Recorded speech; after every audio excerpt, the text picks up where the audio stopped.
So if you watched any of my recent videos, I talk about the 4 skills mountain infantry need, and that is shoot, move, communicate, and medicate. I want to talk about one of the aspects of movement that I had to learn the hard way, and that is our level of personal protection equipment, more specifically our body armor. I was pretty new to the military when I first attended the Army Mountain Warfare School in 2014. Mountain school feels like a lot of rucking, and when I taught there, I actually tracked my distances, and somewhere close to 30 miles over 2 weeks. Now, this doesn't sound like much, but because you're going up and down some pretty steep slopes, it does add up. And luckily for me, I went during the time where for about a year or two, you were required to wear SAPI plates the whole time. The rucks were hard enough, but wearing a ruck on top of plates was easily the most painful part of the course, and luckily was short-lived at the schoolhouse. Typically, my experience both before and after the school was that you only really wear plates during dry fire exercises. But this raises the question, what personal protection equipment is right in the mountains? Plate carriers, chest rig, no blister protection at all? There's no one right answer for every single situation, but I'm going to give you some considerations to help you make the best choice for you and your team. Now I can switch. Okay.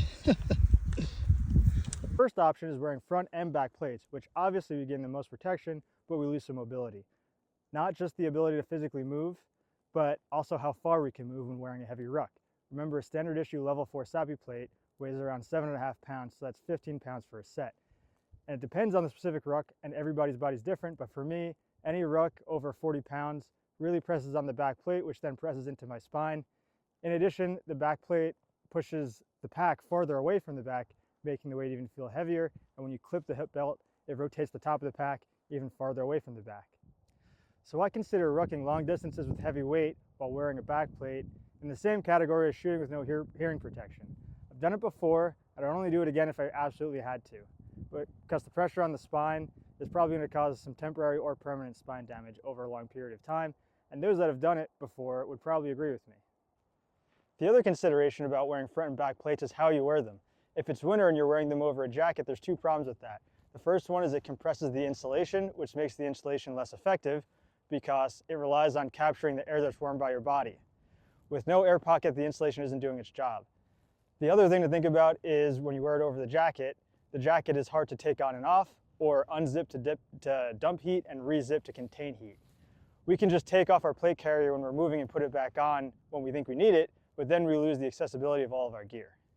If you have a slick carrier and a separate chest rig, it might make sense to split them up, or just throw the large jacket over everything when you stop moving, and then when you're moving again and sweating, you can then ditch the jacket. Now our second option is to wear a plate carrier, but remove the back plate and slide it into the ruck itself. This doesn't necessarily reduce the weight that you have to carry, but it does take care of the pressure point on your spine. While you're wearing the ruck, you can still have some protection on your back. And then as you get closer to an objective, you can ditch the ruck, transfer the plate back into the carrier. The drawback is if we unexpectedly get into a fight, the first thing we usually do is drop our rucks and start fighting. So we probably won't have time to switch the plates over in an emergency. So if we're only gonna have a front plate in, that takes us to our next option. The third option is to wear just a front plate in either a plate carrier or even a chest rig. It's definitely a compromise, but for only 7 or 8 pounds, you can at least get frontal protection. Some companies like Tracer Tactical even make specific front plate bags that can be added to or removed from their chest rig. You could also just rig your own by being creative. Again, take it out for long movements, and then you put it in when you think you need it. But again, if we get surprised and we drop our rucks unexpectedly, then we're off to option number 4. So as we reduce our protection, our fourth option is, of course, not wearing any plates at all. So let's start with what we gain from that. That's 15 more pounds off of our back. What was 15 pounds? That's 2 Nalgene's, 7 magazines of 5.56, 50 water purification tablets, and 2 MREs that we could be carrying in place of 2 plates, excuse me. So this can extend our mobility and our ability to sustain ourselves for a longer period of time. Now I can switch. Okay. But even just removing that 15 pounds altogether from our pack can reduce the possibility of injuries such as twisted ankles, tweaked backs, and things like that. Also, plates trap in heat and moisture, which is uncomfortable in the summer, but in the winter, if you stop moving, that moisture can make you feel even colder than if you were dry. Like I said earlier, without the front plate, you can zip and unzip a jacket and actually dump the heat as you move and then zip it back up when you stop moving.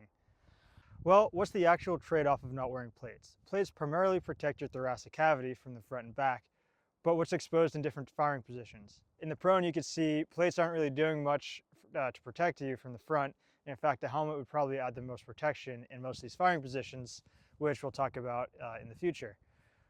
Once we start to get deep snow into the mix, you actually have to get on a knee or shoot standing up, which does expose your thoracic cavity.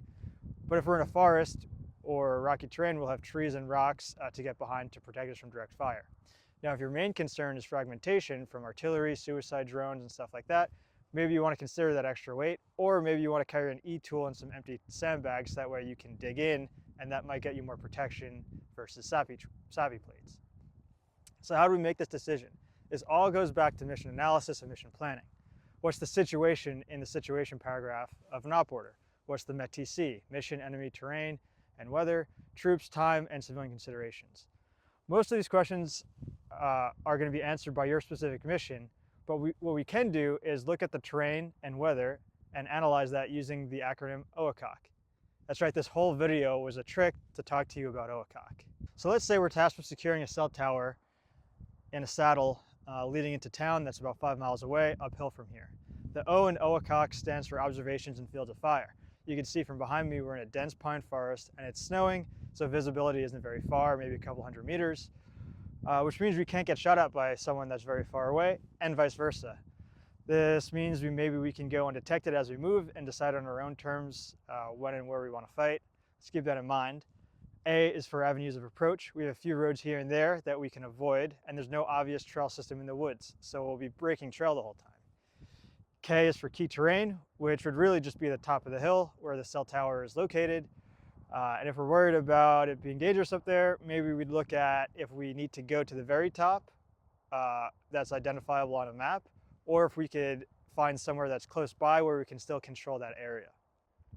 O is for obstacles, and there's downed trees all over the place up there, and a couple feet of snow, which can make movement pretty slow.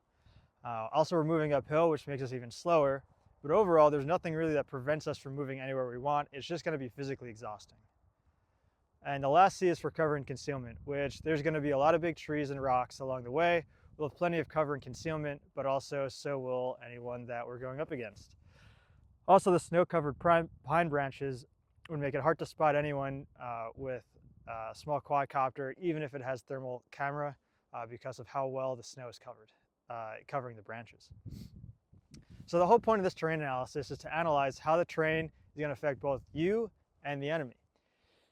It also uses that information to drive decisions such as level of protection, instead of just saying, well, this is what we're going to be doing because this is how we always have done it.